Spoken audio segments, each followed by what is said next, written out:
registered education savings plan is a useful way to save for your child's education after high school. But what can you do with the money if you don't end up using it? Here to answer our questions is Everything Financial's Peter Cishecki. Peter, good to see you. Good morning. I thought maybe you were going to break out into song there with RESP. Oh, RESP-ECT. There we go. Okay.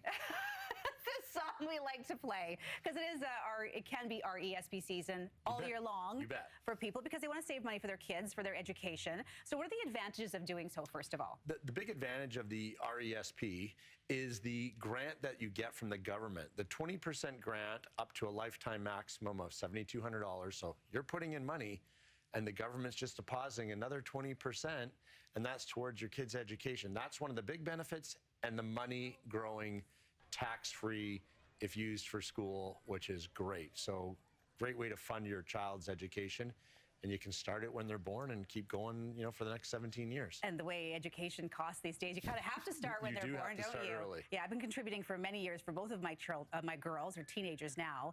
Is there an age limit to the contributions that you can give to the RESP? Well, you can keep going, but really try and think of 17 as being the age you want to end, because you're not getting the government grant after that point.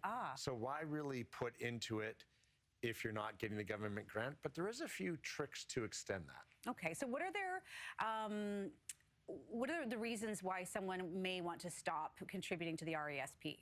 Child just looks like there's no way that child's going to school, which could be the negative way to look at it. Or you have a budding superstar who looks like they're getting a full ride scholarship. That could be another reason not to continue contributing. Or you just have enough money in there. You've done well, you started early, it's built up really good, that there's more than enough there to provide for the education. Because then you can ask yourself, how much of the education do we want to pay for? Well, exactly. And also, how do you know when you've contributed too much? And what do you do with that extra money? Well, the extra money, there's a great question that you can cash in your own money. I mean, the grant money's not there, but you could look at, what if the child's not going to school, right? Or you don't need the money? You can look at transferring it, you as the parent or the subscriber, as it's called. You could look at transferring up to $50,000 of that money to your own RRSP, as long as you have contribution room. So you can roll that over? Yes, that's one thing you can do. Okay. And you mentioned you have two girls, one younger than the other. Yep. So what about if the older one doesn't use as much?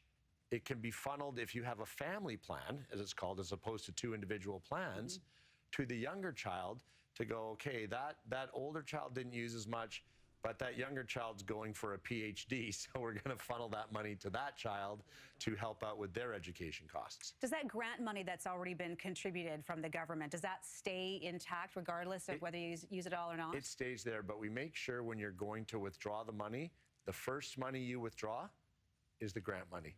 Get the grant money out. There's one of the tricks. Get the grant money out at the beginning, and then depending if it's all used or not, well, if the grant money's used, the growth money's used, and the only money left is the money you contributed and already paid tax on, then you don't have a tax issue when you're taking it out. Okay, I didn't realize that they actually specified which is which. You can. We do that for clients. We specify on the form, what are we using first? Okay. Use the grant money first. Good idea. And do you have any suggestions on the best way to use that money? The best way to use that money is start off with just obviously tuition, books, but you can use new computer, transportation to and from school. There's a massive list online. So vehicles, apartments, accommodations, there's a lot of things you can use. Food. Oh yeah, it's because you get those food cards you get in university. Been through that with my daughter, so I know how expensive that is.